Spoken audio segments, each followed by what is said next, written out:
Start. Thank you very much. Good greetings, good afternoon, good evening, good morning, wherever you may be, and also those joining us on our YouTube channel. So we are saying that there's a need for continent-wide reforms, and that reforms are needed to liberate, unify, and develop Africa. As we gather to discuss the future of Africa, we invite you to join us in exploring the paths toward the continent's transformation. So together here, we plan to reflect on whether reforms or revolution offer the most viable route to achieving liberation, unity, and development for Africa. In his seminal work, Conscientism, Kwame Nkrumah insightfully stated, sometimes reforms itself may be initiated by the necessities of preserving identical fundamental principles.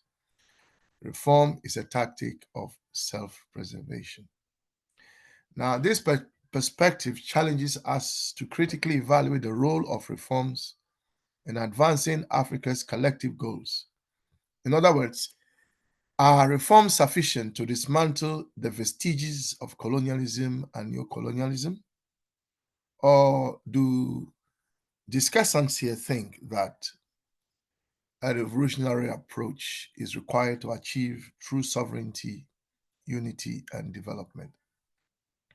So we are inviting you to share your thoughts on this critical question. And what reforms do you, for example, believe are essential for Africa's progress? How can these reforms address the political, economic, social, and cultural challenges that we face as a continent? So let's come together in the spirit of solidarity, critical thinking, and action as we strive toward our shared vision of African liberation, unification, and development. So thank you very much. So, Brother Pigeon, over to you. Thank you, Brother Kwame, and greetings to all of you members who are present. Yes, Brother Kwame has put a very critical point to us today. We are going to explore beyond just the topic reforms or revolution, but also to what reforms do, as Brother Kwame has said, do you think is necessary to advance our key three main goals, which is the liberation of Africa, the unification and development of Africa. In order for Africa to be liberated, totally to be unified and developed, do you believe there are reforms that need to take place? Or do you think a revolution should take place? As of course, we read by Brother Kwame the quote of Kwame Nkrumah, which is found, I think, in page 69 or 68 of Conscientism Study Group, when Nkrumah says reforms are tactical ways of self-preservation. Personally, from my point of view, I believe that reforms is not what Africa need. I believe Africa need a revolution. Because reforms, as been stated, is actually tactical ways. But again, even if Africa needs a revolution, I think Nkrumah is still guiding us in Conscientism Study Group on the conditions that must be available in order to have the revolutions. I'll say, for example, some reforms that have taken place in a practical way in this country. In Kenya, for example, set up since 1963. You realize that since we got independent, the agenda of the country and the campaign agenda or manifesto has been same and similar for the longest period possible. So politicians have gotten into office and they are coming up with the same manifesto for 60 years. People are trying to say, let's reform this institution. For example, this parastatal is not working. Let us reform it so that it can work. Let's try to restructure it, put one or two things here and there, change the leadership and the rest to see if it can work. But I think reforming a system is more of, from my thinking, is more of a lack of proper understanding that the bigger problem is the system, rather than the individual personalities that they play in various systems as either representatives of persons, either as leaders, presidents, and members of parliament. The neocolonial system that you're speaking about today, that's the biggest challenge for the continental Africa, I don't think it needs reforms in whatever aspect possible, because by advocating to reform the neocolonial systems in the continent today, we are trying to accept it and saying, okay, let's change one thing here, another thing here, and let's carry it forward. But a neo-colonial system in the current African context, both either in education aspect, both either in health aspect, in political aspect, and in any aspect that we will talk about, to me, I don't believe it needs reform. It actually needs a total overhaul, which is a revolution of revolutionizing the system of the neo-colonial system. And to revolutionize the neo-colonial system, to me, I believe, is to do away with it and come up with a system that can work for us. But if we talk about reforming the system, it means let's retain the neo-colonial system, but let's see what is not working so that we can make it work. To me, I think it is a very tall order, and I don't think it has worked out. I believe the African context today has tried to fit into the system of neocolonialism, but they have tried to work out one or two things, maybe try to develop their people and their citizens through the system, but it's coming out that 60 years up to date, where many countries got independent, Africa has not yet achieved its main three goals, which is the liberation, unification, and development of Africa. And therefore, I don't believe that any aspect of reform in any angle possible within the neocolonial structures, I don't think it can then help Africa attain its main mandate or its main vision for the welfare of Africans. But rather, we need a total change of the system, so which we can call revolution, so that we can revolutionize the system, so that we can come up with a system that can work out for the people. I know some people call it the Babylonian system, I don't know what, but I believe from where I sit, I'm not a reformist. I'm rather a revolutionist. I don't tend to act like churches on how the inconsciously we've realized the church has existed in men there, change here, move with this, and try to make it forward. But again, I think we need to revolutionize the leadership of Africa from democratic practice on the politics. I don't believe that we need to practice this so-called democratic practice in the continent today. I believe that we need to come up with a system that can then work for Africans in terms of representation of their leaders and in terms of their interests. Because I believe this democratic current system is not factoring in. When it says, for example, the majority has their way, sometimes the majority may not be having the proper ability to make proper decisions. And sometimes the minority buy the majority so that they can have the majority say by buying the minority, not by buying the votes of the majority. So in politics and in governance, I don't think we can reform the neo-colonial democratic system.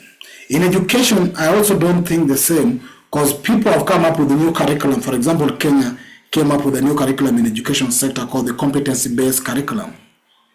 But realize that even with the competency-based curriculum that Kenya has practiced for around 3 to 4 years now, they end up removing mathematics, which is a very essential subject.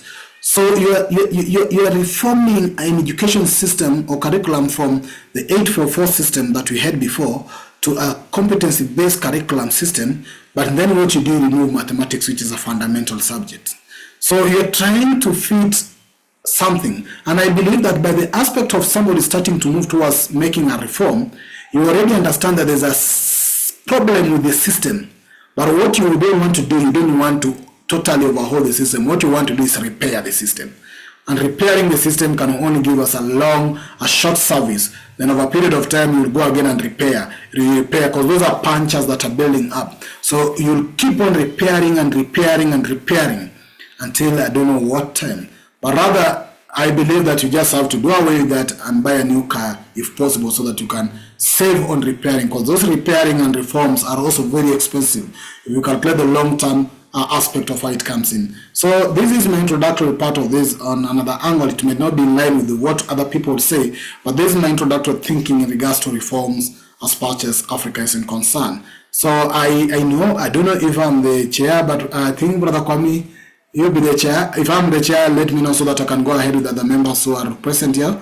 But permit me also to recognize the presence of Brother Simon B. Watt.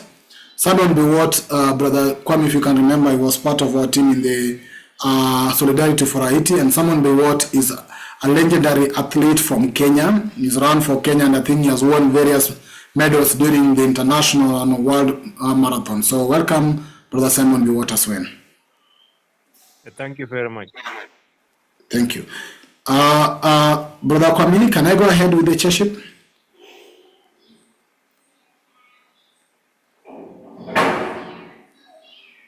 Okay. Silence means maybe I go ahead. So, brother, I know Sawindo hand is up. Sawindo, I'll come to you. But permit me to get the thinking of Brother Simon Biwott now that is joining us.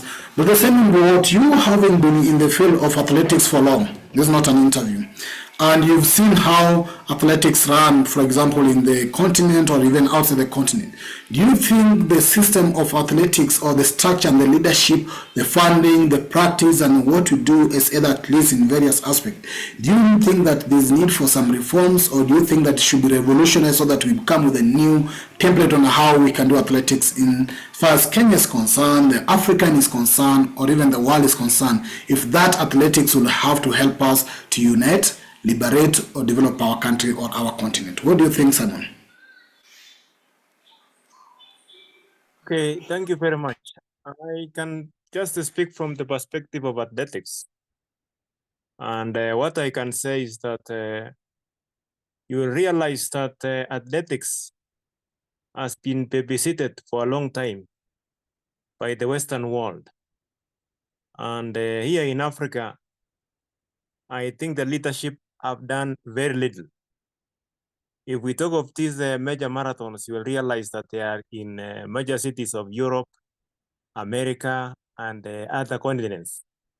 But we don't have any major marathon here in Africa apart from the one that is still growing in Nairobi.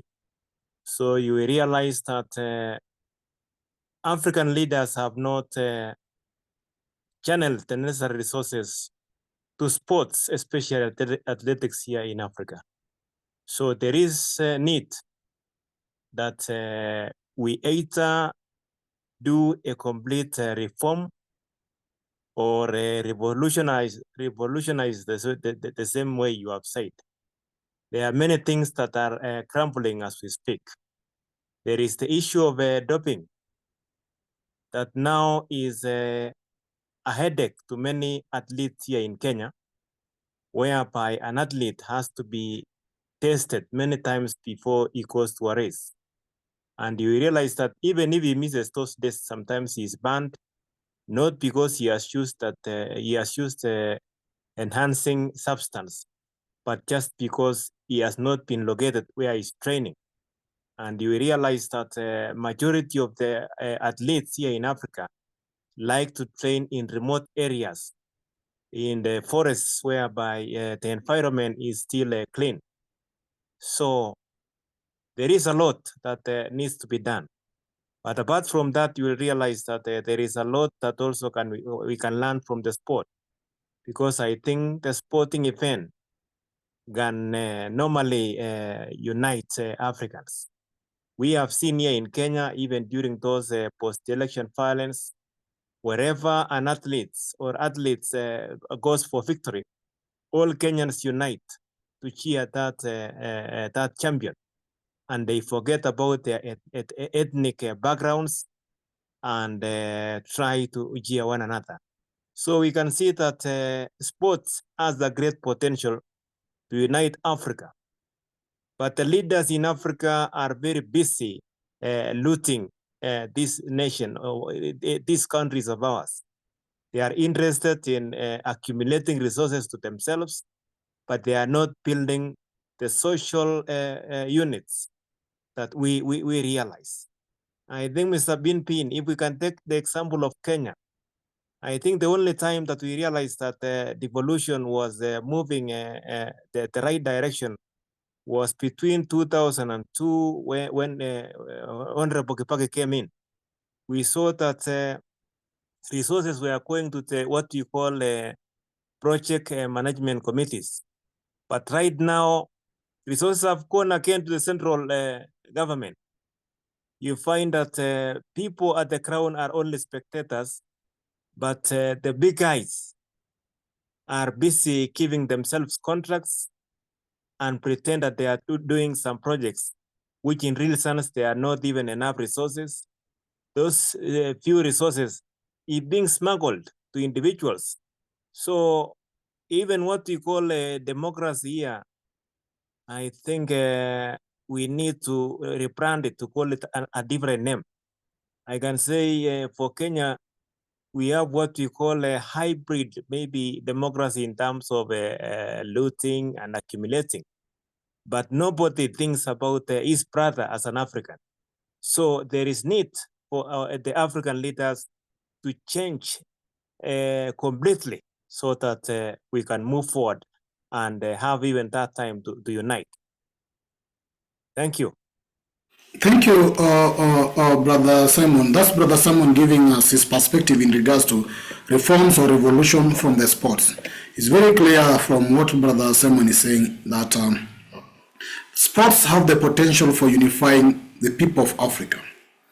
We have seen, for example, during even the football, when one country is playing was in the World Cup or African Continental, for example, World Cup. If one of the country in Africa is able to join World Cup, like I remember when it happened in South Africa, all Africans are behind that one African country until they are out of the match is when maybe they can start talking of something else. Secondly, we've also seen when maybe Africans win the medals in various marathons, we celebrate not only Kenyans, but majority of Africans from wherever they are, from wherever they're watching the sports. You'll find that they'll identify with that athlete, irrespective of whether they know them or they don't, as long as they're blacks. But you are saying, yes, very well, that the sports system also is not totally liberated. We have seen very well that most of our players, for example, if you go to French football team, all footballers, almost 70% of them are blacks. Africans have run away from the continent going out to play for those countries out there. We have seen most of our athletes going from countries like many other countries out there, and they're blacks. They are white countries, but you find the black people running for them. It's like their winner, you realize, is Cherotich from Kenya, who is actually the Cherotich winner for US or the Cherotich winner for somebody else. So you also see very well that majority of the games activities are not happening in the continent. They are still happening outside the continent, irrespective that the majority of the players and the champions are from the continent. In that line, you, of course, from what you're saying, you're proposing that there's a need of total overhaul of that system. But how about the leadership structure of this athletics or sports, Brother Simon? Do you think is Africans really taking control of the leadership of sports or whatever in continental level? Or how do you see it? And do you think it need to be revolutionized? Because I believe Africans are the biggest participants, especially in athletics. Do you have even Africans who are sitting in the boards of athletics in the world? Or what do you propose in that line in terms of the leadership of sports or athletics in the global system? Does it need some reforms or a revolution? Okay, what I can say when it comes to leadership in sports is that Africa have representatives. For example, if we talk of Olympics, we have a Olympic president for the nation, or for Kenya, for example, who is now a representative when it comes to meetings in Olympics.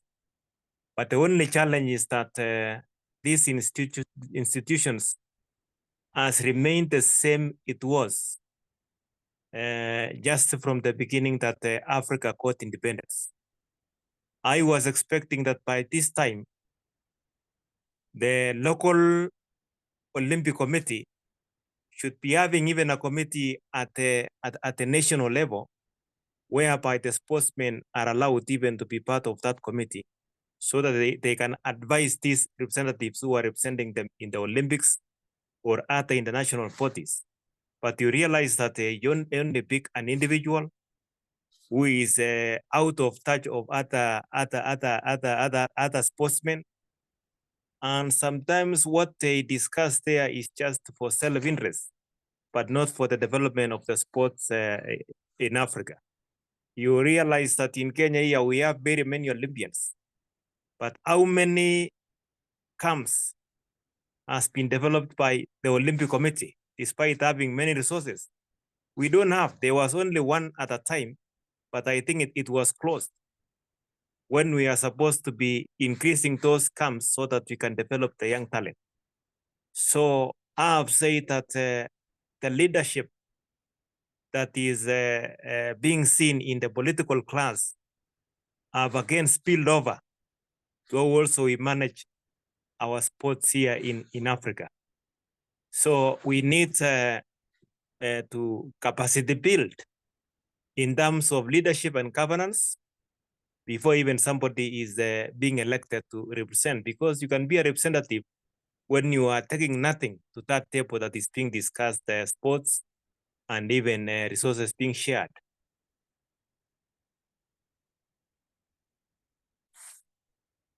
Thank you, Simon Biwott, from your input. We'll be going to probably Sawindok as well. But confirm for me if this is you, Brother Simon.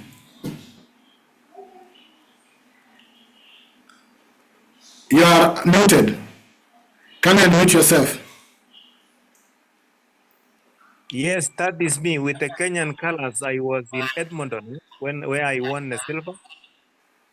And then with the yellow colors, I was winning Berlin Marathon there. So that is me. And then there is a Paris Marathon also there, I can see. So Okay. that's Simon Biwott. Okay, thank you very much, Biwott. So, and thank you very much for your service to the country and the continent and for our people in terms of athletics. We appreciate your presence. Thank you. Go to Sawindok. Sawindok, what do you think about? Is it reforms or revolution? And from where you sit in politics, you have also engaged it for some time. Kindly, the floor is yours, Sawindok. Thank you so much, Brother Sam, for making Africa a proud continent. Yeah, we love the type of view that is holding the fire burning.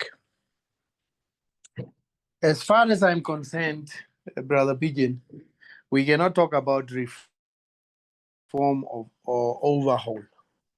You are overhauling what? You are overhauling something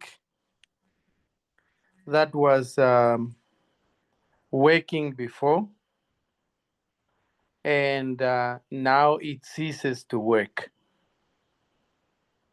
What has been working that you are longing to make it work again?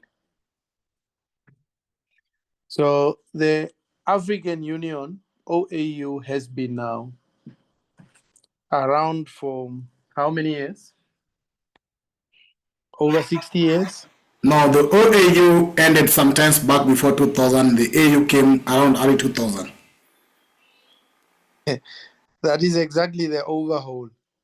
Was it an overhaul? Was it an overhaul or was it a reform of OAU to AU? It was a reform, most probably. But a reform with which results and wanting to attain which results? That's a question to be asked. So with me, it's a complete overthrow. Because it has not worked. Look at China, the years it has taken to be a developed country like they are. 50 years, 60 years. Those are the years that African Union has been around. What have we achieved? And we are fighting for unification and development. What has been united? Nothing. What has been developed? Nothing. So there's no overhaul or no reform, just a complete revolution to overthrow it. And squarely, I'm laying that task at the door of CSG to come up with a complete new model for the unification of Africa. Because if we are not proactive and come up with this type of models, we will be waiting for the Kangames them, for the Zuma them, and for the whoever them to overhaul, and eventually not to overhaul. So we have to put something tangible on the table that says, this is what we want. In the absence of anything else tangible, we will just be moving in circles like we have been doing all the time, every time. We have got the willpower, we have got the energy, but we do not invest in a substitute product that can be seen and that can be felt and that can be put in practice. So CSG, this is your time to shine. Come up with a new model, and we overthrow the AU. Thank you, Sawindok. So your concern on the continental issue is about the African Union.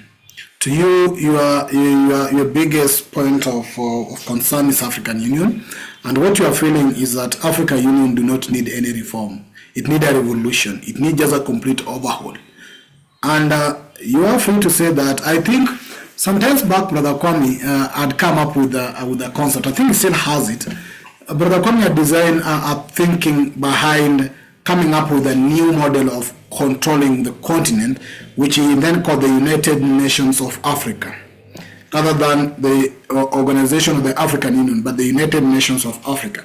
And I think we'll be able to share this, but his thinking in regards to that is that Africa needs to be reorganized in terms of the nations, which then the whites call ethnicity. So we need a union of nations. And if you have to have a sitting, for example, the continental sitting, it's not where the representative of the neo-colonial states come in as presidents representing those people, but rather it becomes a conference where the representative of the big ethno-linguistic nations, for example, in this case, the Bantus or whatever, or even if you have thousands of them, those representatives are the ones that sit in AU to discuss the welfare of their people or their nationality. And I think there have also been many initiatives from various angles that are trying to think of coming up with something new rather than trying to change the AU to something else. But also I don't hear much of the AU even trying to reform itself. The AU is just talking of structural reforms within their own setup rather than trying to reform itself fully. Like you see, when they moved from OAU to AU, it was like reforming it, changing it from something else. But they just pick almost the same thinking. But then, as you're saying, and I know there's an organization called Pan-African Federal State, something like that, that are also thinking to come up with a new model. So yes, it's something that is also worth exploration. Back to you, Brother Sawindok, and then I'll go to Sister Tapua, and then Jeranunaki. Sawindok? Yes, I'm specifically targeting AU because we have been pinning our hopes in the AU to champion that fight for unification and development. And they have done nothing. So they should equally eat the blame.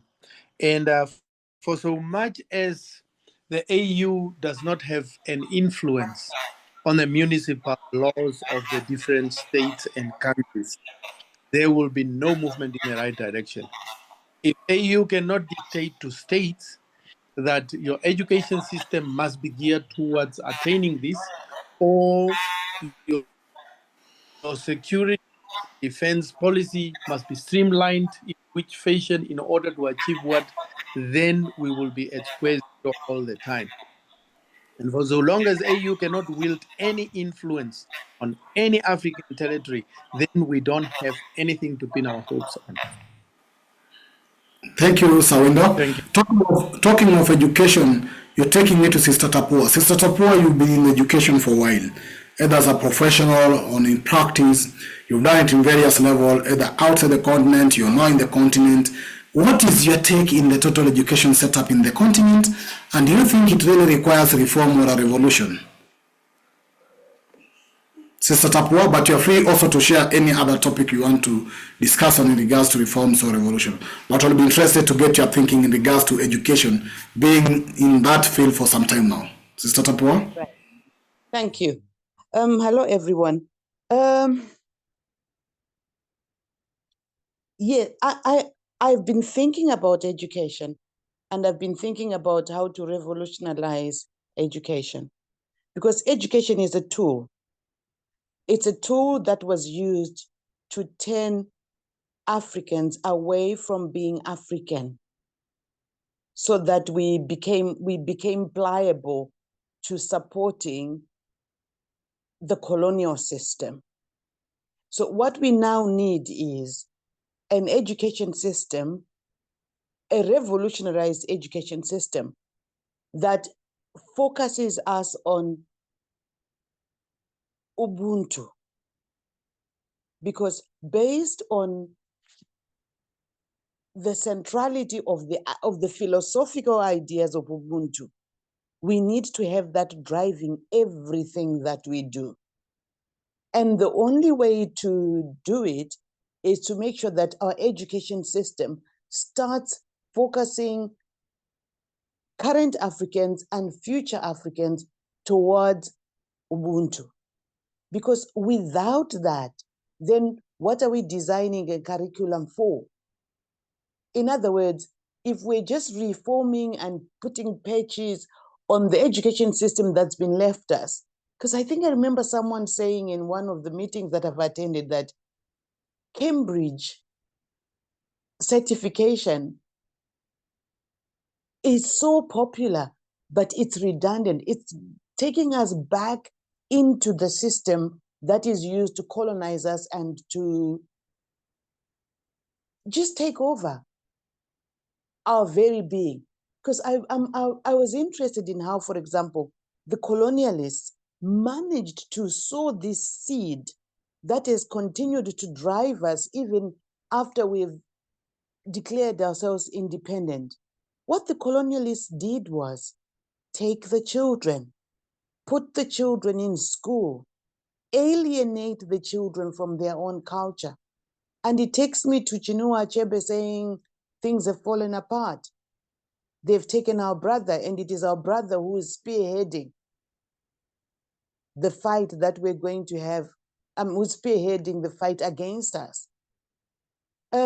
Unfortunately, we did not react like, for example, the indigenous Americans did, because whilst education was used against us in Africa, we soon were convinced that the only way to be successful is to join them, is to be as English or as French or as Portuguese as possible.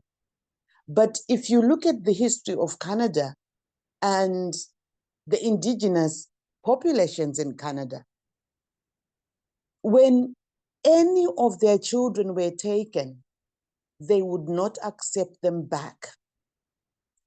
The colonialists had to go and fight to get the children, put them into boarding houses, and the children died of depression because they were alienated from their parents. And the parents refused to accept those children because they said, they are not our children anymore. They are your children. Because what makes karaoke is how you've nurtured them and the values that they have. So my position is we need to find a way of making sure that whatever we do, we embed Ubuntu into anything that we do. Because part of the education system teaches us to be competitive. It teaches us to follow the individualistic way that the West looks at itself. Individuals, you're going out there pursuing the American dream for yourself, not for the community, not for your family, but for yourself. Whereas in Ubuntu, we exist for one another. Therefore, however we're going to teach physics or chemistry or biology or English, for that matter, has to be to support the end result that we need. And that end result is a functional society from our point of view. Because the West, as a society that's dysfunctional, we are trying to move back to be who we are. Because, I mean, take me, for example. I see myself as schizophrenic.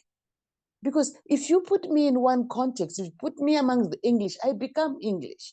I know how to behave. I know how to behave according to their culture. I know what is expected of an individual within that culture. If you take me back into my African context, I can be as African as anybody else. And some people get confused because within the Zimbabwean context, we were subjected to the idea that the more educated you are, the more alienated from your culture you should be, and therefore the more successful. So when they see people like me who are educated, but who are also African, they will ask you, how come you eat that food? Because as an educated person, I'm supposed to not eat our food and not speak our language and not appreciate who we are. So for me, it's a revolution. We need to get into those schools and teach, particularly in the Zimbabwe context. Because in the Zimbabwean context, there are no jobs to go to. There are no jobs. Therefore, what are we training our children for? We need to train our children for coexistence and then use the skills that we have to enhance the quality of life that we're supposed to have. I think I'll end there for now. Thank you. So from your point of view, you think the education system in the continent need a revolution, not a reform? Yeah, sorry. Can I interject some philosophical argument into what we are hearing and I've heard so far? Yes, Brother Kwame, go ahead. Listening, let's remember that when an African behaves as an African and at the same time can behave as a Russian or a German or an Englishman or woman, that philosophically is called dialectics. Okay, that is what it is. When you are able to manifest what seems like two opposing things in a unity, that is called dialectics. It is not unusual. It is African. Nkrumah himself, the kind of questions that Sister Tapua has narrated that she's been asked, how come you are educated, you are eating this food? That same question was put to Nkrumah when he was sitting down with what in Ghana is called veranda boys and girls and was eating with the ordinary people. It's called dialectics because when you are educated, you're not supposed to sit with ordinary people. You're not supposed to sit in certain places. And people like Nkrumah went there and they sit with the ordinary people. This is why Nkrumah was able to lead the transformation of Ghana, because the majority of the people are ordinary people. They are not very well educated, but Nkrumah identified with them. And it's called dialectics. So let's keep this philosophical perspective as we have this discussion. We are saying reform or revolution. Now, reform or revolution has a dialectical basis. Okay. Now, let me just end by bringing this to our attention and take the alliance of Sahelian states. Brother Pigeon, don't forget, Brother Raspala will remember every Saturday he will present something on the alliance of Sahelian states. So don't forget that. Now, let's remember that it did not require a revolution in order for Burkina Faso. Is it or Niger? Where is Traore? Is it Niger or Burkina Faso, Pigeon? Burkina Faso. Burkina Faso. It didn't require a revolution for Burkina Faso to sort out its financial situation when France was stealing a lot of uranium proceeds. It just took a change of government. Now, in terms of dialectics, that is a reform.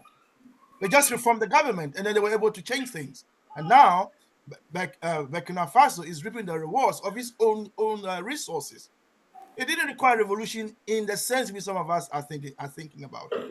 So let's bear that in mind. That we have a dialectical perspective on things. Let me pause there for now. Thank you.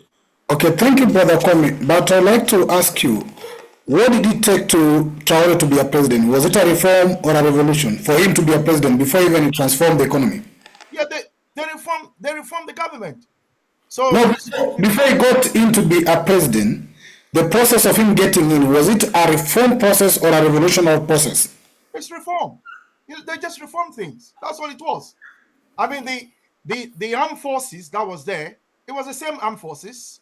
There was a military leader who was in charge. There was an agreement that he must do certain things. He was there, and he was towing France's line. So they made a palace coup, if you like, and removed him. And then Traore took over. It was a reform.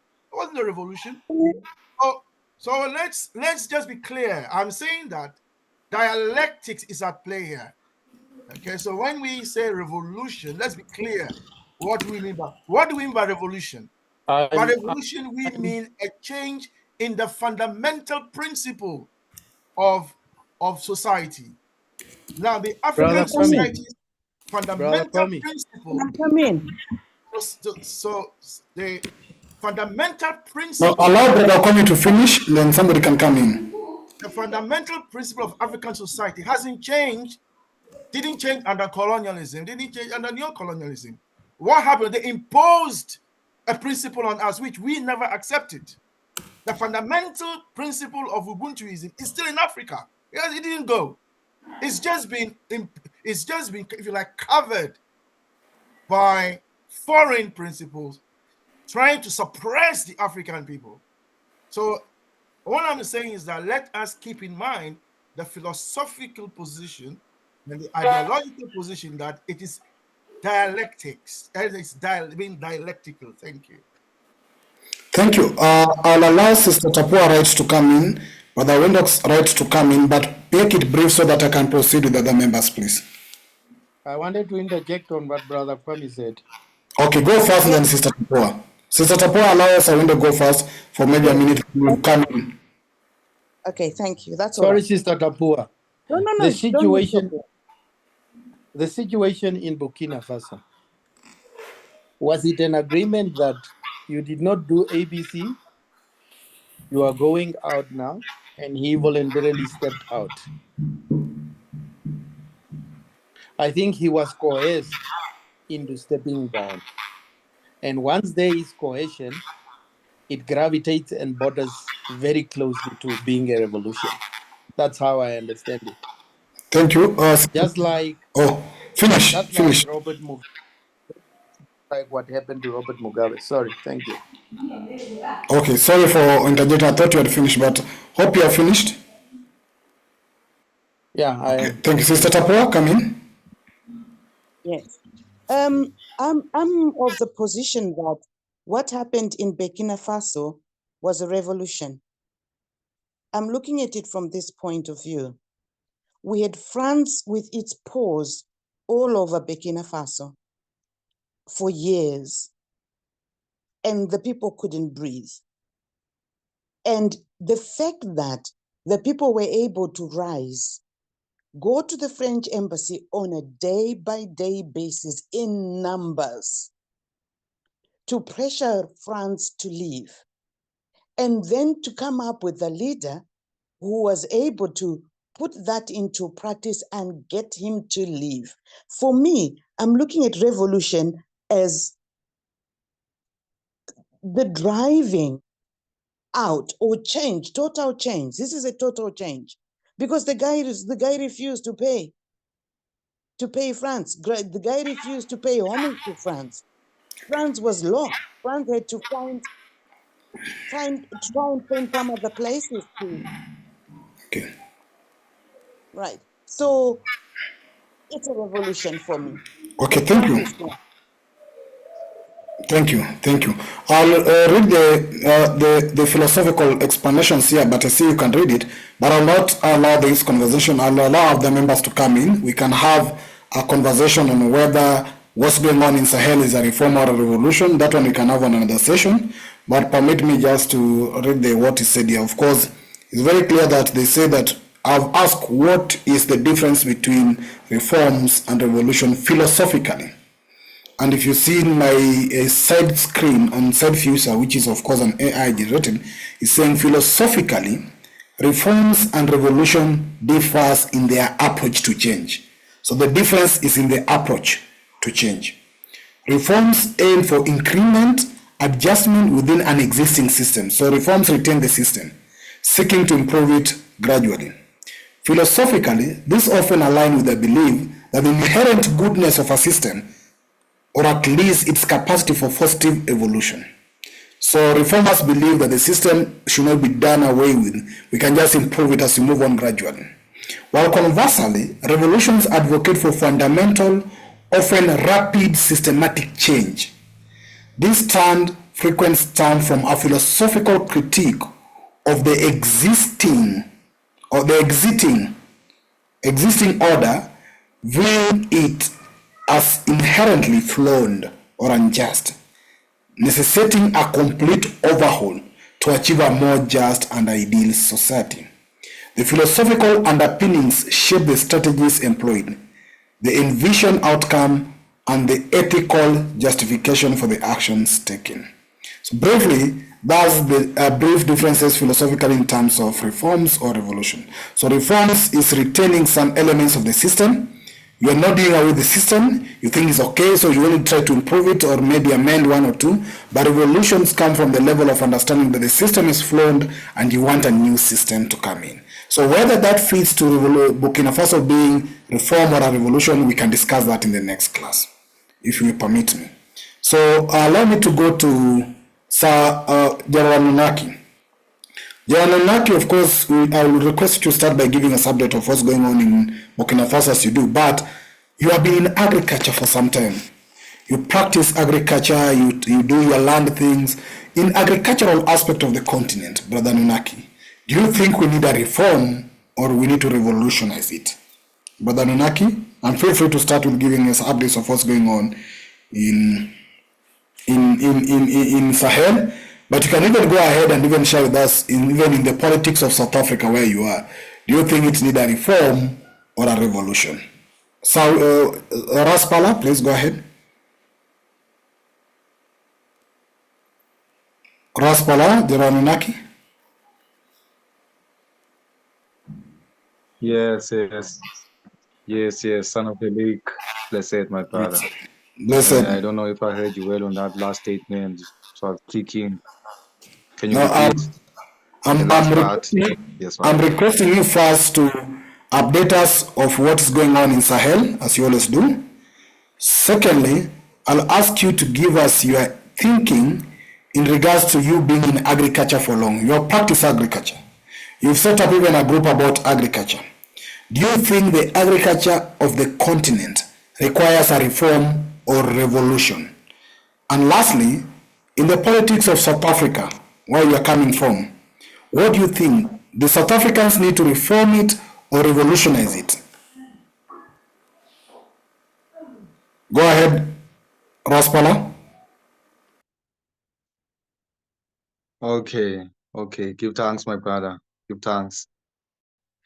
Give thanks, family, even for this time that our ancestors have given us. Yeah. Okay. Okay, let me start with this question of agriculture. In South Africa. Okay, so what's happening here in South Africa, first of all, is that we have a problem of ANC and GA and AfriForum, if you can remember, we have that problem currently, whereby the AfriForum went behind the backs, if you can say, of government, because they didn't use through the channel of Department of International Foreign Affairs. They simply went directly to Trump, the USA, as if he was their pal, and they spoke about South African issues. And so here in South Africa, that was regarded as treason. Okay, anyway, what we find out in one of the discussions they had with Trump was mainly the issue of land, because of ANC issue, that thing of land without compensation. So because South Africa has a lot of lands that are unused and are reserved by the white people, like you can't access those lands, you have to jump through fences. Yeah. So obviously they don't want to lose those lands. They say we as black people, we can't plant food. What will we do to the land? Forgetting the fact that the 53 countries in Africa is black people predominantly who planting food. But anyway, so that's their narrative of the white people in South Africa.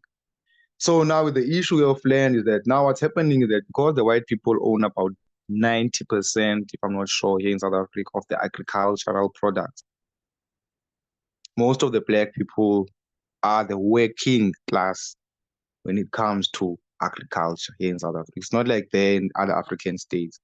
They are still subjected to slavery when it comes to agriculture. There's a few corporations here in South Africa which make up the 7% or less that black people are actually starting to plant for themselves.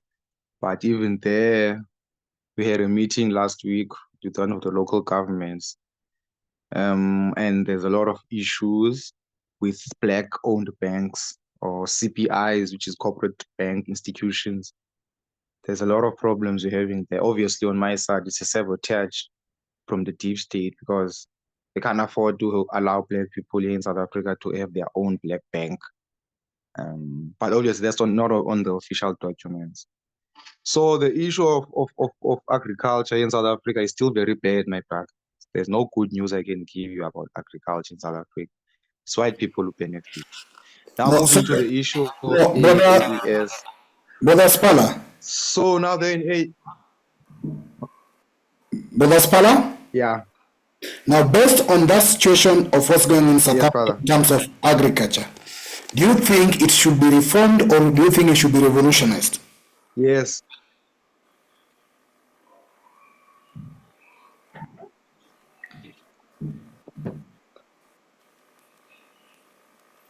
Raspala, can you hear me? Sorry, you keep getting. Can you please speak? Yeah, I can hear you now. I'm asking you, based on what is going on in South Africa in terms of agriculture, as you have explained it to us, do you think it requires reform or revolution?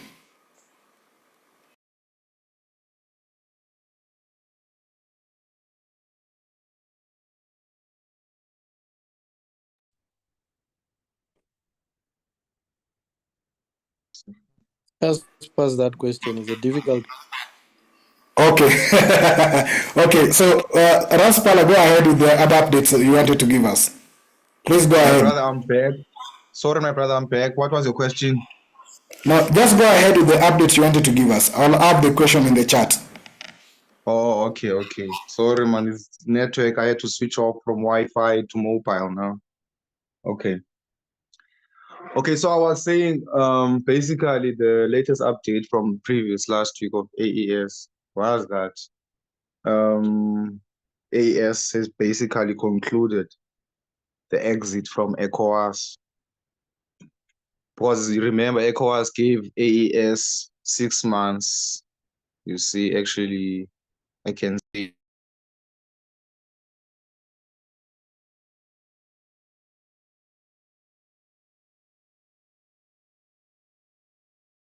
Okay, I think Raspala is experiencing some network problem. Raspala will allow you to come maybe towards the Raspala. Yes, brother. You can't hear me. Yeah, you are having some network issues. I'll allow you to come towards the end of the class as give us update on the as Alliance of Sahel. So you'll come later. Is that okay with you? But you No, work it's on fine. a bit. So try to improve the Yeah. network. Yes. Okay, thank you very much. Pigeon, can I come? Can I answer that question that you Yes. asked, Raspala? Yes, brother. It's a very loaded question because the question can be asked, can be turned back to you, and so when you say, "Is it a revolution or is it reform?" The question can be put back to you and say, "What do you mean as a questioner about whether it's a revolution or reform?" Now, Sir Windhoek said that it's a very, I think if I heard him right, it's a difficult question. It's a loaded question, something like that. But let's clarify, in answering that question, let's clarify a few things. The land was owned by Africans. Under land ownership in Africa, one individual does not own all the land, or a few individuals do not own all the land. The land in some cases is owned by a stool or by the nationality, and anyone who wants to use land is given land, and everybody had access to land. Now that type of ownership is in line with the fundamental position of consensusism that we all come from the same matter, and therefore all of us, we are all equal. And if we are all equal, then all of us, all families must have equal access to land. And that is how it was in Kenya, in Ghana, everywhere. Now, when the imperialists came, they changed the system such that in South Africa right now, only a few individuals own the land, and the majority do not own land. Now, if you want to talk about revolution and reform, if you use that language, it means that it is the imperialists who revolutionized our system by changing the fundamental principle from communal ownership to individual-based ownership. So what we need to do is to return the ownership of land from private individuals owning it to now the African community or the stool or however you want to describe it, owning the land. What that means is a reformation of a revolutionary system that does agree with our fundamental principles. I know the word revolution sometimes can sound very attractive, and it sounds like you are changing things dramatically, and sometimes people are dying, and so on and so forth. But philosophically, let's be clear what it is that we are discussing and what the goal is, so that we ourselves are clear as to what it is we are talking about philosophically and ideologically, because you can say that land ownership is an instrument of ideology. Okay, thank you, Brother Kwame. Of course, guidance need to be provided on the same, but I think you have stated something very clear. So I'll go to the next speakers. That the white men changed the fundamental ownership of land to individual ownership. They did not reform the ownership, but rather they changed it, which means, as you say, the ownership to individual. Now, if you want to take that individual ownership back to where it is supposed to be, you also have to revolutionize it back. You don't reform it too, because if you reform it, you still retain now the individual setup and add something on top. But rather, taking it back from individual back to the community. Now that is the fundamental question that we are grappling with, and people are using the word revolution to describe that. But what I'm proposing to us is that if you are removing the system that they imposed on us, and you are relinking it with our fundamental principle, then we are reforming it. Because they can revolutionize it, then we are reforming it. It is in the same sense that socialism in Africa is not a revolution. That doesn't require revolution. It just requires us to reform our structures. And then our fundamental principles as Africans, which some call Ubuntuism, will then be in line with the economic system. Okay. Okay, thank you, Brother Kwame. I think we'll need a session on learning revolutions and reforms. But let me get to Sister Myra. Sister Tapu, I see your hand is up, but allow me to get to Sister Myra. And I want to also ask Sister Myra, based on what she does or what she studies, either in health sector or in health angle, and even where she comes from in Uganda. What do you think? Do the people of Uganda need a revolution or a reform in the context of what Brother Kwame now is raising as the meaning of the same, and even in the health setup, in the continent or anywhere else? What do you think should be done? Sister Amira? So, Brother Fijin, I've been following and listening, and I was intrigued. So I'm sorry, I'm going to reply with a question to Brother Kwame about what he said in what happened in Burkina Faso. So I think I'll put my hand up. I had a different idea of what a revolution was. So Brother Kwame, my question is, what happened in Burkina Faso, he said, is not a revolution, it's a reform, because they're doing things differently. And you said a revolution is changing the fundamental principles of doing something. So if we as consensusists manage to implement consensusism in the political economic structures of Africa, would that count as a revolution? Because we have changed the fundamental principles from neocolonialism or colonial systems to consensusism. So would that be a revolution? So is that a question for me? Yes, please. You see, this is where we need to understand what it is we are talking about very clearly. Traditional African society has never been destroyed. It's still there and alive. If you ask Brother Pigeon whether his traditional society exists today, he will tell you yes. The problem is that imperialism imposed its system on us. Underneath colonialism, as we later found out with the decolonization movement, was that the traditional Africa, or the traditional African, has always been alive. He never died. She never died. She's still alive today. And a system was imposed on her that wasn't in line with her fundamental principle. What we are fighting for is the removal of those foreign systems and the reconnection of all our political and economic systems with our fundamental principles. So our fundamental principles have not changed. The Ubuntuism of our people all across Africa that Dr. Job talks about, that hasn't changed. It is a system that was imposed on us. That is the problem. I don't know if that answers the question you are asking.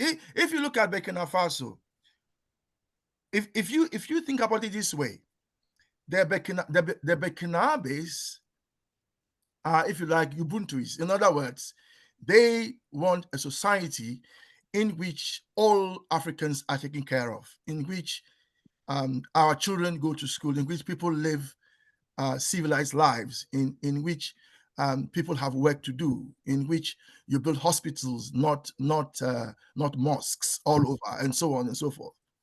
If you look at it, that is what Burkinabes want. What it means is that it is in line with our understanding, which is that we all come from the same matter, and therefore that the fundamental principle is that we take care of one another. And if that is the case, then a system that doesn't let us take care of one another is an oppressive system. It's not a system in line with our fundamental principles. So when we change those systems in line with our fundamental principles, we are reforming them. We are not revolutionizing them. Why? Because we are not changing the fundamental principle of us. Look at what is needed to be done from our perspective as Africans, not from the perspective of the enemy. You see, when you talk about revolution, then you are looking at it from the perspective of the enemy. Because if we change the system in South Africa, for instance, in line with our African principles, the way it was before they came, then it is a revolution. But we shouldn't look at the world through the eyes of the enemy, brothers and sisters. Thank you. Sister Mera, please go ahead. Okay, thank you very much, Brother Kwame. So, having listened to what Brother Kwame said, I'm now going to answer what you asked, Brother Kuzwen. So, I think that there's a big need for reform because, like, I'll give an example of my neocolonial state. At the moment, really, there's a huge breakdown in society, in that even the fundamental principles, the African fundamental principles of Ubuntu, people have become very individualistic, and the society is very, very corrupt. So it's survival for the fittest. So for that to be taken away, there would need to be a huge reform, first of all, in leadership, and a lot of rehabilitation, can I say, in everything, in health, to put it back to what it was, that we care for one another, in education, remembering our indigenous knowledges, in everything, basically, so that it becomes less of a materialistic society and more of Ubuntu society, where class is not about the haves that are stealing from the have-nots, and the have-nots having to rely on the haves and creating chaos. So for me, to be a huge reform, yes, to go back to Ubuntu and our cultural norms, which are also being thrown out the window. Thank you, Sister Mayra, for that. Now I'll come to you, Sister Tapua, for a minute, please, to raise your concern. Then I'll go to Sister Eda. Is here? There was Sister Eda here. Is she still around? If she's not around, I'll go to Sister Amma. So, Sister Tapua, go ahead. Thank you. I'm coming in on the word revolution and reform. For me, to reform is to create anew using the same material. In other words, there's no fundamental change. If we say we were colonized, what we had a system that was imposed on us, and that system suppressed us. But in order for it to colonize us and to suppress us, it needs some of us.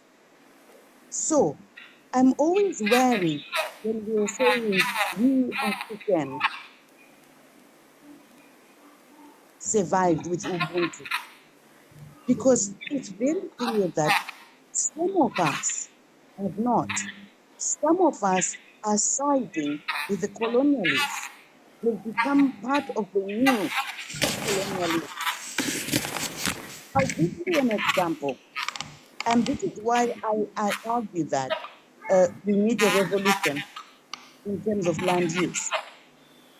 Zimbabwe effected land reform, not a revolution. The Zimbabwean government simply took land from the white people and gave it to a few Black people. So what we have right now is Black people who have taken the place of the white people.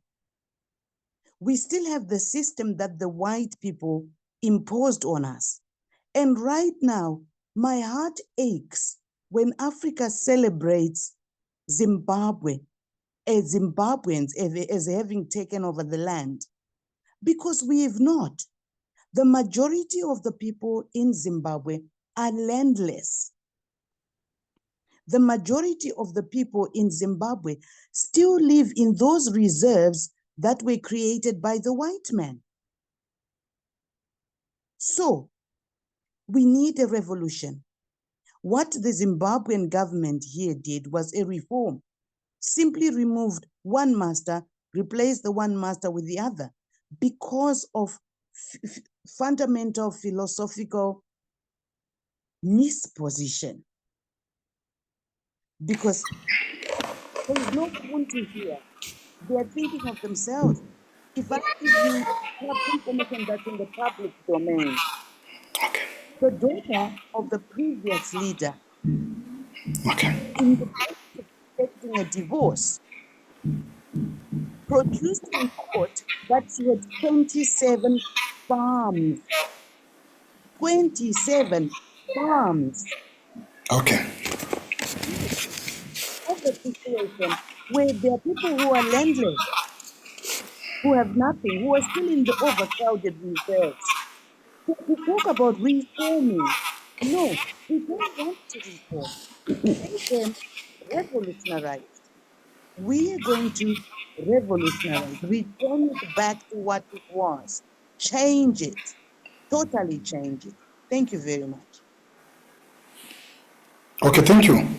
Thank you very much. Thank you, Sister Ida, for that update. I'll go to Sister Amma, but I want to also give an input a bit. The word reform is re and form. So you are forming. Let me just be very vague a bit, being very simple a bit. So you are forming. You are reforming, which means you are coming back to something you had already formed. So reforming is going back to what is already existing. It's like Sankofa. So you reform, which means you go back to what you had already formed. Reform, you're forming it again. Now, in that context of my understanding of reform, which means you had formed it, go back and form it again, reform it. That means basically, if Africa had a leadership structure, governance, land, and everything else, if we had it, then it was either distorted or altered by colonialism or enslavement or anything else. What we need is to Sankofa, go back to it. And if you go back to it, which means you are reforming. If we are revolutionizing, it means we are creating something that do not exist. For example, if you talk of agrarian revolution, the industrial revolution, you talk about the ICT or IT revolution, it means you are moving to something that is not actually present, which sometimes back we read in consciousness, evolution by revolution by evolution. So you are moving to something X, which is not previously existing. But if you are moving to something that previously existed, then you are going back to it, which you say you sankofa. And basically going back to it means you are going back to what you had already formed in that time. And that, to my simple analysis, can be seen then as reform. I've tried just to think very simply. It may not make any big sense to some, but that's my thinking. So let me go to Sister Amma. Sister Amma is actually a new member to this class today. I don't know if she's still here, but she's an active member of our Consciousness Study Group, the library, the Pan-African Library. She's contributed to the Pan-African Library in terms of our support to get more books and even to contribute more books. Sister Amma, welcome to this conversation that we have every Saturday on unification. And we're talking about reforms. In fact, I might have mistaken it by bringing the revolution and reforms here. The key aspect today was reforms. So, Sister Amma, from where you sit, where you are, what are the reforms you think need to be done? Sorry, can I interject before Sister Amma speaks? Just so you know, Brother Pigeon, Sister Amma is not new to CSG as well. She was there from almost from the beginning, attended our meetings before she left, and then joined the library later. So just so you know, she's not that new. Oh, sorry for my memory.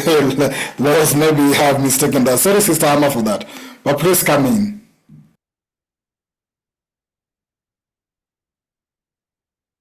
Sister Amma? Before she comes in, allow me to interject something. Oh, okay. Thank you. Yes, Simon, please go ahead in a minute or something. On what you have said, that I was thinking about the word revolution. It's a very strong term. And I think before we revolutionize, we need to overhaul, because we all exist in a system. So it means there is something that has to be overhauled, and then revolution takes on. Oh, thank you for that. You're bringing the aspect of a need of overhauling before you revolutionize it. Okay. Thank you for that. Thank you for that input. Sister Amma, are you in a position to speak now, or I'll go to Sister Chisomo? But let me first of all check any member who was present before Sister Chisomo who hasn't spoken, or the king came with Sister Chisomo. So, Sister Amma, are you in a position to speak? If not, I'll go to Sister Chisomo. And the same question will be going to Sister Chisomo. Or Sister Amma is ready to speak. So, Sister Chisomo, wait Sister Amma to give her input, then I'll come to you. Yes, go ahead, Sister Amma. No, it's okay. You can pass by me. I'm saying you can pass me by, okay? Sister Amma, come back again. You're not in a position to speak now? You can go on to the next person. Pass by me. No, it was you, but you are not able to unmute yourself by that time. That's what I was asking. So it was you first. No, but I'm saying I have nothing to say at this stage. Okay. You don't have any reforms you think about that should be done in any part of the continent? Anything we need to reform? I have no. I'm listening, so I don't have any contribution to make at this stage. Okay. Okay. Thank you very much, Sister Anna. Yes, Sister Chisomo. Hello. Good evening. Sorry, I came in late. Meetings clashing. So the question is, what should be reformed in Africa? Is it? Yes. What do you think need to be reformed in the continent? Okay. Before I say that, I just wanted to go back to what Sister Tapua was explaining about the land and landless people and reservers and stuff like that. I think somebody explained the reserver bit. I can't remember which session, which was a new thing to me. But I was born in Zimbabwe, but I don't quite understand the rules and how the history, because I was then brought up in Malawi. But what I noticed was when we're going to the village, we get off the bus for miles and miles away from where the village is. So you walk and walk and walk. But between the bus stop where the township is to the village, there's no single house, no single village. It's just bare land. So but once you get to the village, it's so many villages cramped together, but they do have enough space to farm. But then when this story keeps going on about people have no land, land this, land, so I then wonder what's happening to all these patches that have nobody on it. Who owns it, and why is it not allocated? Obviously, it's not it doesn't belong to an individual, maybe the state. Why isn't it being reallocated? Because even in the villages, people have now had children, grandchildren, they need the land, so it should be redistributed to them. Because in Malawi, again, when I was that young, so there were not that many, we were about 9 million, today we're 21 million.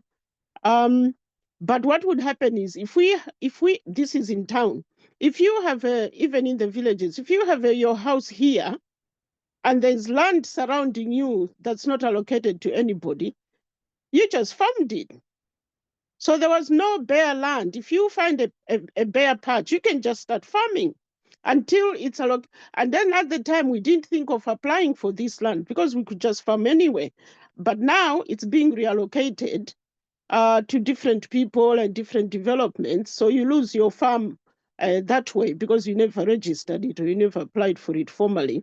So I just wonder why that doesn't happen in Zimbabwe. And I think it's the same thing in South Africa. You drive for stretches and stretches of land that nobody lives in, and yet people have nowhere to live.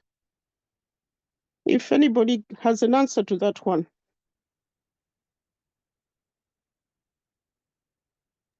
Now, Sister Chifemo, You see, Sister Chifemo, Hello. Sister Chifemo, can you hear me? Hello. point. Hello. Yes.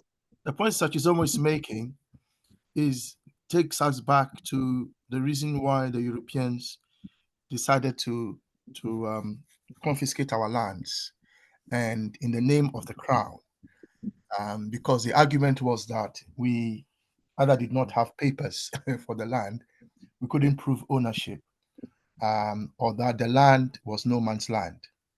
And so if it is no man's land, then the crown could just come and own it.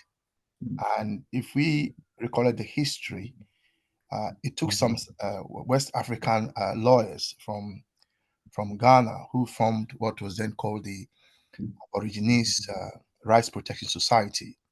And they came to England here, where I am now, and came to the House of Commons and argued that there's no such thing as unowned land in Africa. Every land in Africa is owned by someone. If you can farm a land in a particular community, it is because you belong to that nationality. That is the reason.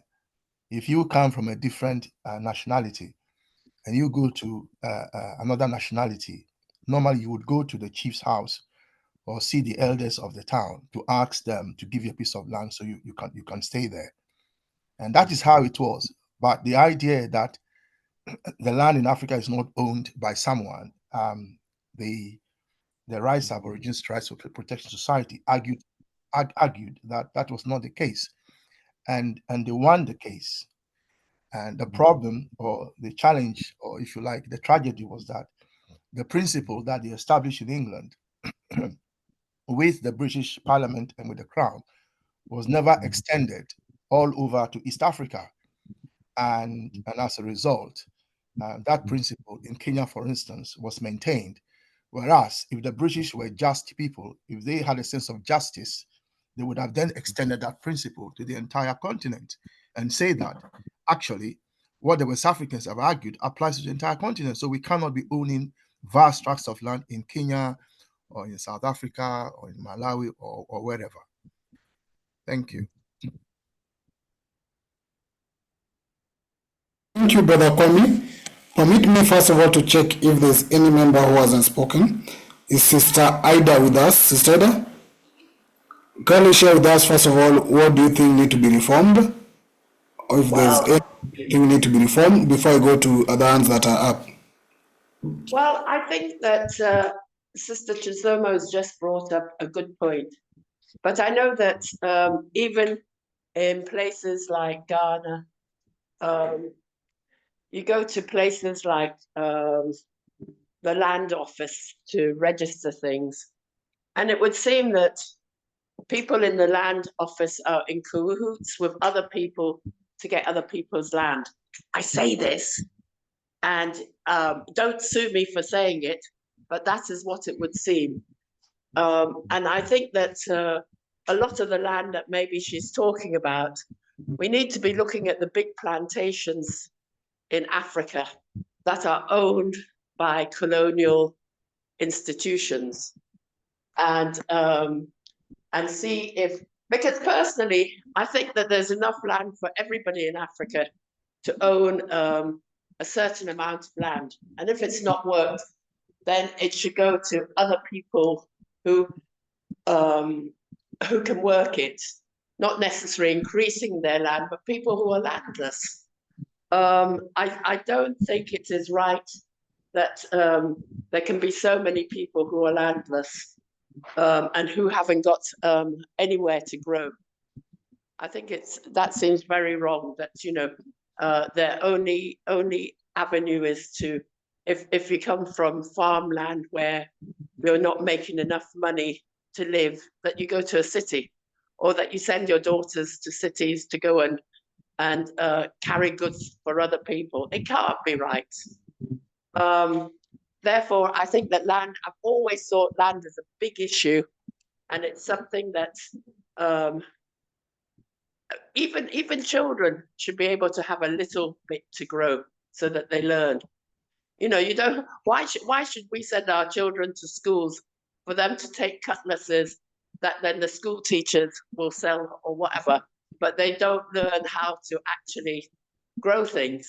There's a lot of that goes on, and we need to just open our eyes to what is going on.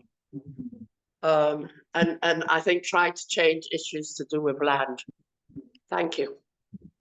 Thank you very much. We've discussed land issues based on the doctrine of discovery some times back, with the papal bull and the terra nullius, which has been challenging the international law system. Terra nullius simply meaning that the land, these are no man's land. And those are the collective ideology that then were pushed by the whites before, during the papal bull of 1452, to advance their interest to come to the continent, to say that any land that did not belong to Christian in that aspect then was to be a no man's land. So that no man's land rule, which is terra nullius, has been used in the international law for several times, but there have been also successful court cases that have challenged that indeed land cannot be for no man. And we have seen even in various borders of the country, there's somewhere they say these are no man's land. And you wonder, does it mean, so whose land is it? Angels or birds and the rest? So I think that we have also exposed some times back. The text I'm sharing here for your own reading is not actually beneficial, but it's the thinking of Dr. Haiti, George Haiti, in his book Defeating Dictators, as he was trying to talk something about the land. I'll not mention it much, but I think Sister Ida's concern is that we need reforms in terms of the land. Land ownership, probably. And that's what also Sister Chisomo is talking about, that the key reforms that is needed is in line with the land. Sister Ida, unless you have one thing you want to still say, come back, please. Yes, I do. I forgot to mention that if you look at recently in Britain, we've just heard that there are a whole load of houses that have been acquired by the Crown or the government, but they're African, they were owned by Africans who have died in Britain. And because they don't know their relatives, those houses will go back either to the government, it actually goes to the Crown. But, I mean, there's something very crooked that can happen abroad, but we're not hearing of the same thing happening in Africa. We're not hearing of land going back to the people or to the stool where it belongs, the area where it belongs. So I think that, we really do have to, I'm sorry, look at land. Thank you. Sorry, can I come in, Sister Ida? I don't know if you know, but this issue came up when former companies that the state of Ghana had set up under Nkrumah's government, when those companies were sold off to foreigners, the issue that arose is the very question you are raising: who owns the land on which those companies were built? The fact was that the government did not acquire those lands. Some of the time, it was the chiefs that donated the land for the companies to be set up on them. Therefore, if you are selling the company, you cannot sell the land. So ministers at that time had to grapple with this very, very issue you are now raising. So it has come up. Thank you. Okay, thank you. Thank you. Sister Tapua, I actually see your hand and Sister Chisomo's hand and the other hands I see them, but there's only one person who hasn't spoken. If you allow me to give Brother the King to share his thinking in regards to the reforms he thinks are necessary, then I'll go back to you, sisters whose hands are up and brothers, but we will go back to you wrapping up, and then Brother Kwame will be coming in to also share his thinkings as we went towards the last part of our meeting. So we are having 24 minutes to end. I'll allow Brother the King to share his thinking in 2 minutes or 3. Then I'll go back to you. Then 10 minutes to the end, Brother Kwame will come in to share his thinking in this subject as he brings us to the end of this. So, Brother the King, are you having any reforms you think is necessary? Yes. Greetings, ladies and gentlemen. My question, it's actually a question. I wanted to ask Brother Kwame about so Rollins, with what Rollins did.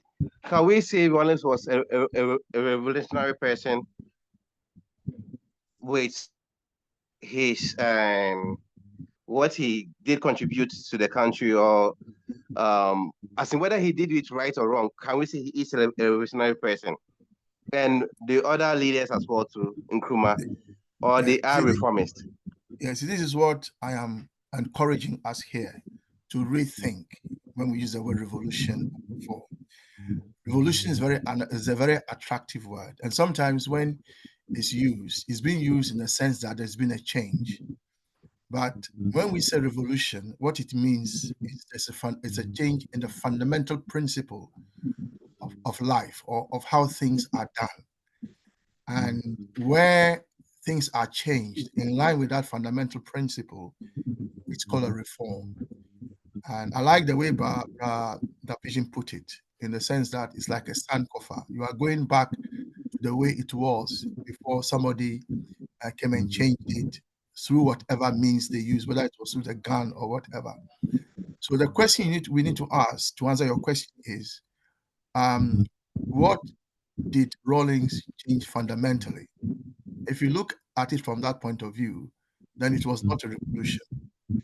Because if you look at what Rawlings did, he basically just ensured that the post-colonial system that was put in place after the overthrow of Nkrumah basically was reorganized so that it can run more effectively. If you remember, there were cocoa beans in cocoa farms that were rotten because the post-colonial state had broken down. It wasn't working. Well, it wasn't working because it wasn't in line with our fundamental principles. That's why it wasn't working. And it will never work.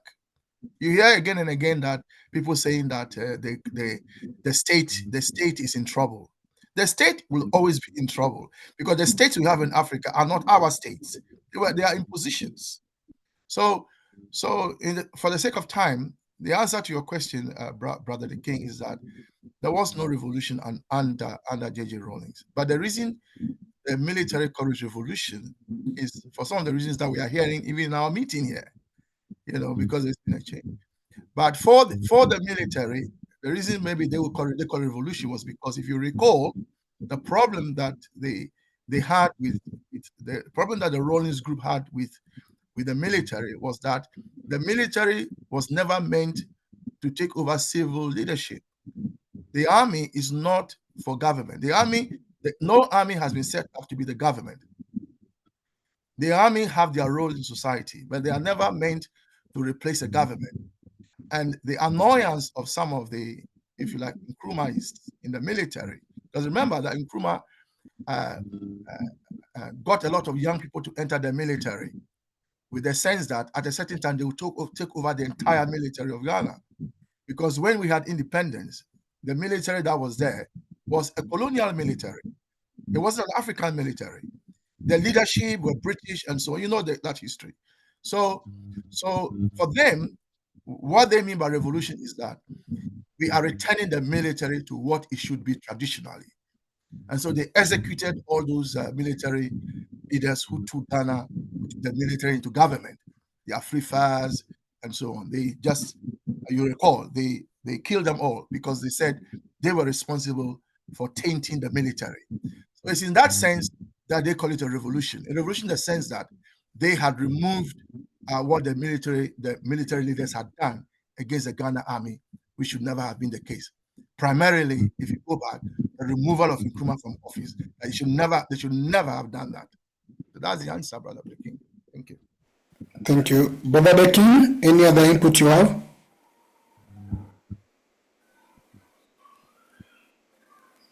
Brother King? Okay. Yeah, I'm okay. I'm okay for now. I think for the time's sake, so maybe later when we find time, we'll be able to have a extensive discussion. I really want to know much about that aspect of the history. Okay, thank you. So I know Brother Joseph has just joined us now. Probably he might be able, but we'll give him time a bit. So first of all, let me get to the final comments from Sister Tapua. Sister Chisomo and Sawindo Kand was also up. So please, Sister Tapua, as we come to this end of this conversation, from your point, I know your hand is up. We've shared a lot of whether we concentrate on whether it's a reform or a revolution, but the key important thing for this conversation is what do we think need to be reformed, rather than whether we argue whether it is a revolution or it's not a revolution, but what do we identify as issues that we need to work on. So Sister Tapua, back to you, maybe 1 or 2 minutes to share your thinking and also your final words. Thank you. I totally agree that land reform, or there's got to be a change in how we regard land in Africa. But because, for example, it's always been odd, particularly to an African, that someone born on earth would be regarded as having no title to land. Where's the person supposed to live? Even birds share the trees. Each person can put a nest, each bird can nest on one branch and the other can nest on the same. But the Eurocentric way of looking at things is, I have the title. I have the title in perpetuity. And someone else will not have, somebody's family will not have, because they don't have a title. It's totally un-African. And for me, this brings the question of when we say there is enough land for all to own.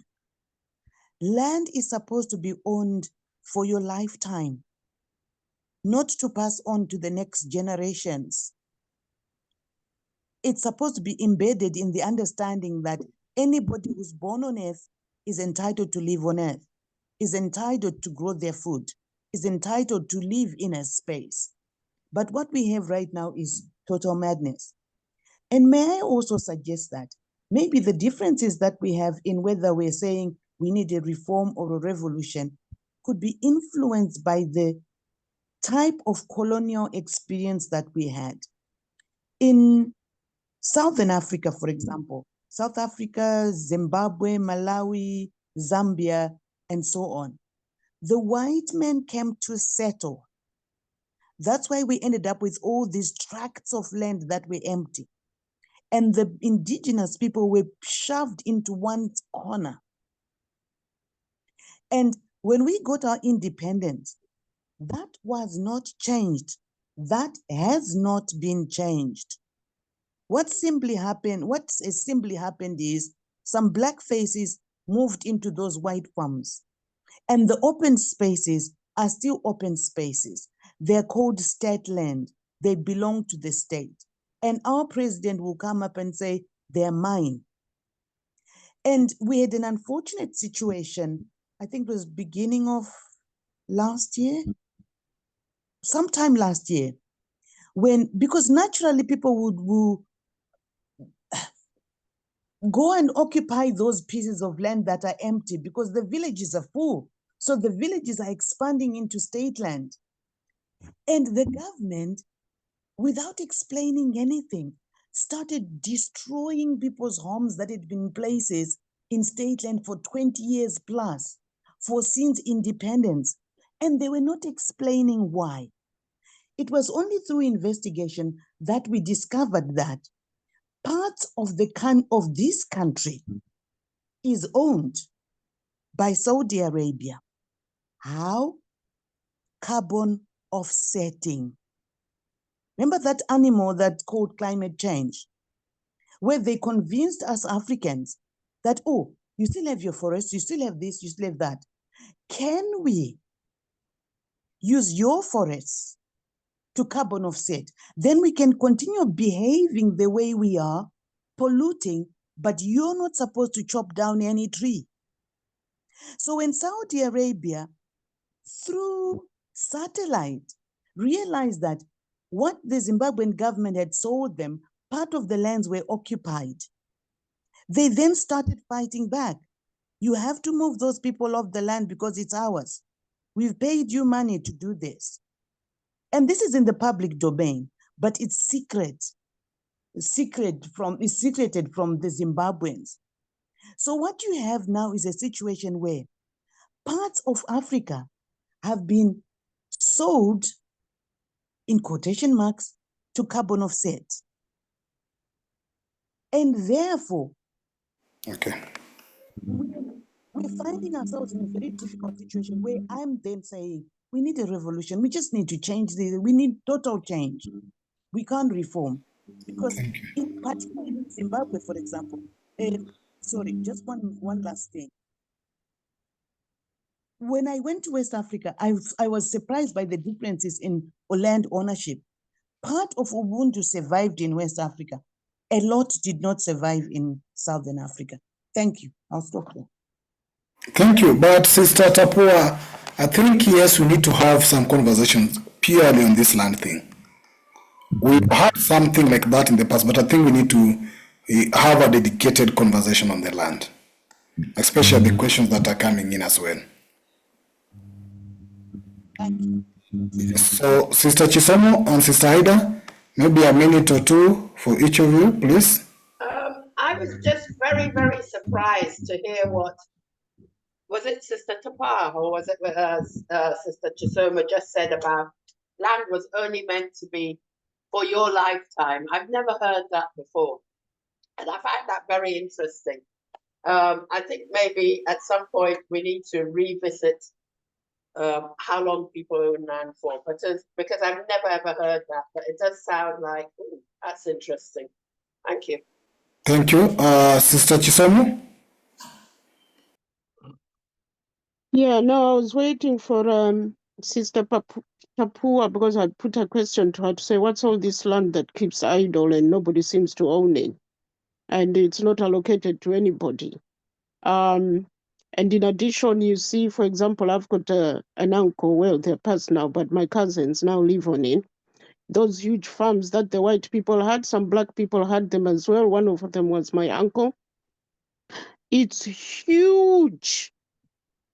And this family only has about maybe 2-3 houses on it, village type of houses. They do nothing with it. And you just wonder how many people have such big land and that they do nothing with. Whereas in Malawi, what they say is, if you have land and you're not using it, the government will take it. So what people are doing now is chopping it up and selling it to people who wants to buy it. Otherwise, you can't just keep land that's just idle because your father was a so-and-so and they bought this huge land that you can't even use.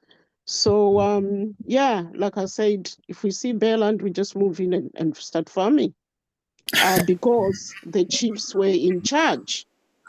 But now they're trying to do what Traore has done to say the government must now own every land. It's just a pilot. They're doing it in different districts, not all of them.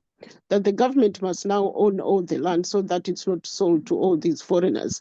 But then the government themselves are also corrupt. They're the ones leading in selling our land to people, and huge pieces of land per person. 400,000 acres given to one person. What's all that about? Thank you. Thank you, Sister Chisomo.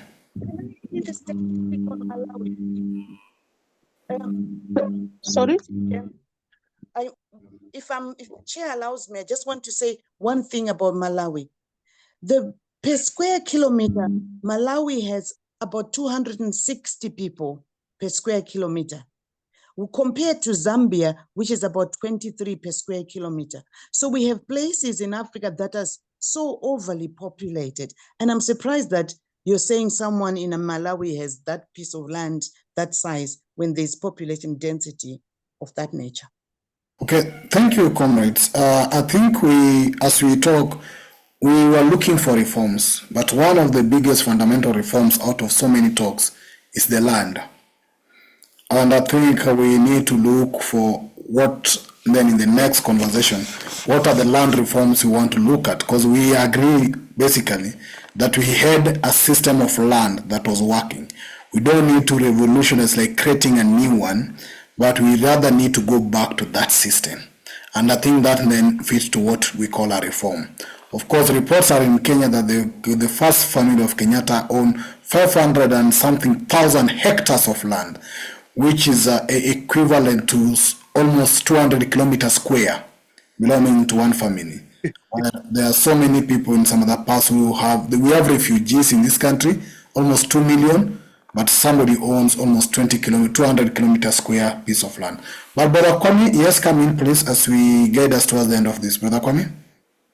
Yeah, Brother Pigeon, you see the example you just given, the example that Sister Chisomo has given, the example that Sister Poa has given, all point to one thing. You see, whether the land is owned by a family, whether the land is owned by a nationality, there always will be land that is unused. Land unused sometimes are for different reasons. Sometimes you can't use the land because it's swamp land. You can't grow anything on it, and so on and so forth. So just because a community owns the land doesn't mean the community can use all the land.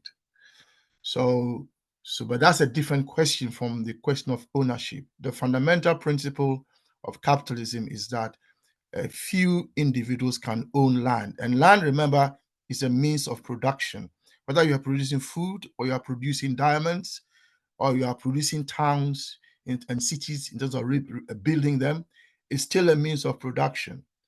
And what we are saying as Africans is that we do not want a society in which one individual owns the whole town. We want the town to be jointly owned by us as a people. And that principle, which some have called Ubuntuism, is also in line with our principle in consensusism, which is that we all arise from the same matter. Therefore, we are all equal. And if we are all equal, you need food just as much as I need food. Why must you own all the food and I have to come and buy it from you? So let's keep that in mind. In terms of the reforms, although a lot of our discussion has revolved around land, let's remember there are other key areas for reforms. Listening to Sister Tapoa, you realize that although she's calling for revolution, what she has told us effectively means that there was never a reform. If the land was owned by the Africans and the Europeans came and seized it, and then after independence, some black individuals took the place of the Europeans, that means the system never changed. The system was never reformed. It's still the same system. But they cleverly call it reform so that people will think something is changing to what it was before. It never was. So Sister Tapoa is affirming what I am saying. Although she's happy with it, she likes the word revolution. It's okay. Let's use whatever word makes us happy. The other areas of reform, the other key areas for reforms are one, governance. Some people have argued, even in our meeting, not this meeting, but there was a brother in one of the Pan-African groups who argued that we must get rid of the African Union because it is useless. But the African Union has evolved from the OAU to what it is today. And the African Union does not express our wishes and our will as the African people, because like everything else on our continent is under neo-colonial domination. So there's a need to reform the African Union. Sister Chizoma, if you recall, came and joined us as a result of that meeting. And her point, which basically is valid, is that why can't you reform the African Union? That was Sister Chizoma's position, if you recall, before she joined us and started attending our Saturday meetings. And she was saying, why don't we just reform the African? If we think the African Union is not working properly, why don't we reform it? That was her argument. So apart from the Union, there's also the Pan-African legislative bodies and our democratic institutions. They all need reform. Secondly, that's governance. Secondly, economics. The African Continental Free Trade Area needs to be strengthened. More reforms is needed. We need to establish a common currency. We need to also reduce our reliance on external financial institutions. These are key areas. That's for economics. Thirdly, education and ideology. That has come up in this discussion, but we didn't focus much on it. But for those who call for reform or revolution of education ideology, I think that is in place. We need to decolonize the curriculum. We need to integrate Pan-African history and philosophy into our education system. And we also need to develop technological self-reliance. But then with countries like Kenya abolishing mathematics for everybody, I don't know how we are going to do this. If science, technology, engineering, and mathematics are fundamental for technological self-reliance, then we should be worried when countries begin to abolish mathematics as a compulsory subject for all our children. Finally, infrastructure and industrialization. There's a need to advance the PIDA projects, which we discussed some time ago. Energy independence is necessary, and also we need manufacturing industries. So, Chair, those are the 5 areas of key reforms that are needed. To summarize: governance, economics, educational ideology, infrastructure, and industrialization. Thank you. Thank you, Brother Kwame. Land will belong to where? Infrastructure. I always call it infrastructure. Yes. Okay. So although it will also show up in governance, economics, education, ideology.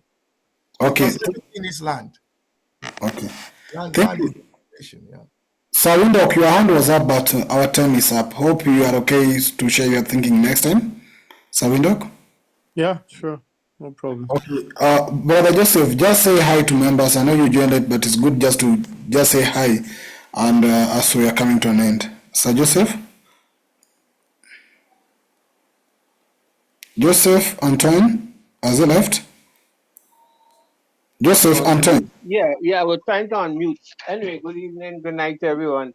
It's still conversation, although I joined late. Quickly, I think there are some key issues that need to be factored in. One of it was food sovereignty.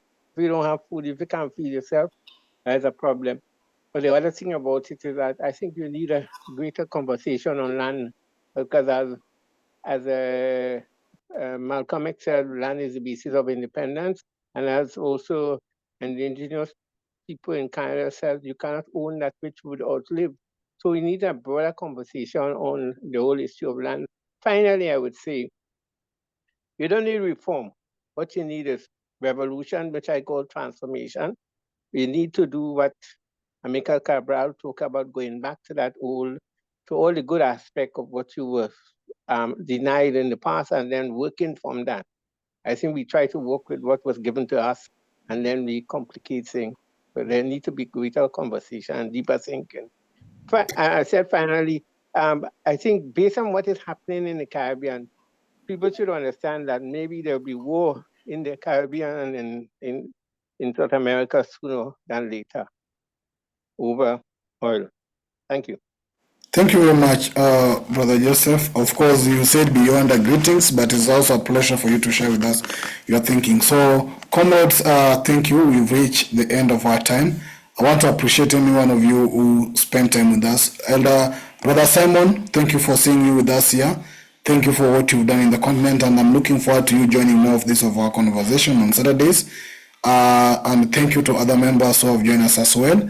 Of course, two key issues are coming in. The discussion between revolution and reform also need to have a dedicated session. The issue of land need a dedicated session as well, and having a practical ways forward. Without saying much, comrades, permit me to say thank you for your time. And I want to appreciate every one of you, because I believe every one of you have shared some critical input to our conversation. May we meet again on Thursday or tomorrow or on Tuesday. And Brother Kwame, hope I'll be able to share the point of what we will be discussing next time, probably on Monday. Or if you are quickly having it, you can just easily read it if you have it. I've got to go, so I'll say bye. Thank you all. Bye-bye. Yes, bye to you all. For next Saturday. Yes. Yeah, so next Saturday is the 5th of April, and we shall be discussing 5th of April.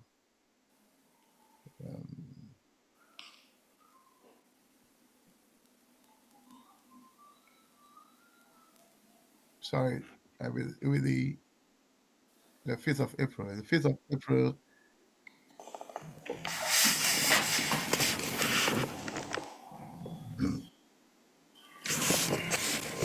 Our next session, sorry, is boosting.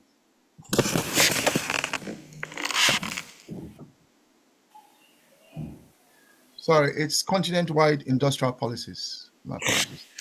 Oh, so we are looking at the industrialization of Africa, especially in terms of policies. Continent-wide industrial policies, yes. Okay, thank you very much, comrade. So let's meet again next week. Have a lovely evening.